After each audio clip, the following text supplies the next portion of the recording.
Right, somebody posted this on a cassette group on Facebook last week.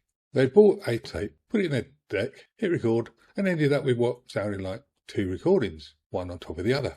Their new signal, and underneath it something else, a ghost from the past. They figured I can play it, so I can record on it. Seems reasonable, doesn't it?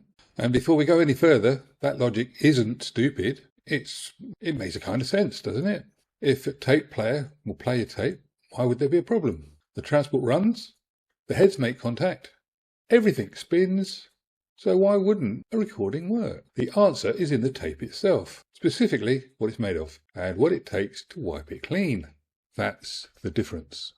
Every tape has a property called coercivity.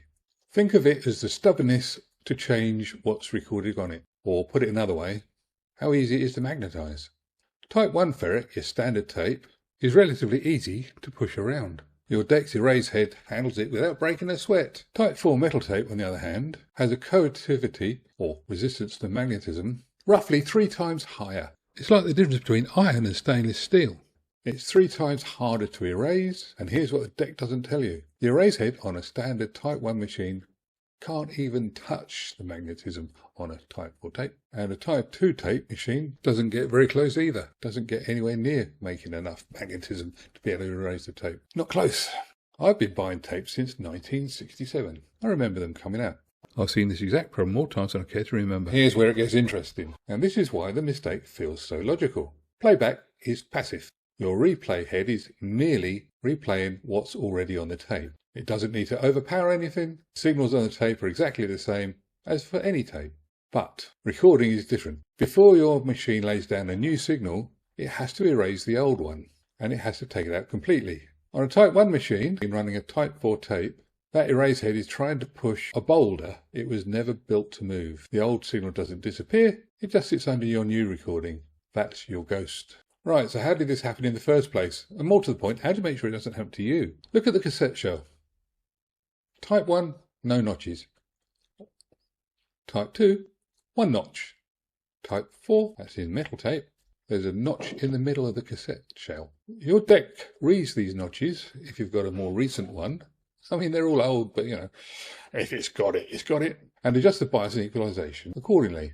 If your machine has no Type 4 setting, it can't do that. But it doesn't say anything, it just sits there and records. But it's not compatible, not for recording, and certainly not for erasing. So what do you do if you've got a Type 4 metal tape and you want to reuse it in a standard machine?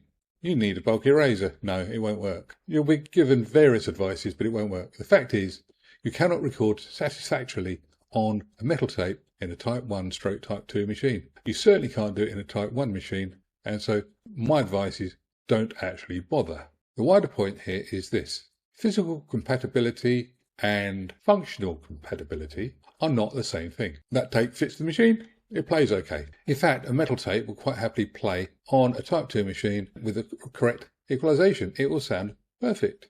But the chemistry and the magnetic physics of the tape are totally different.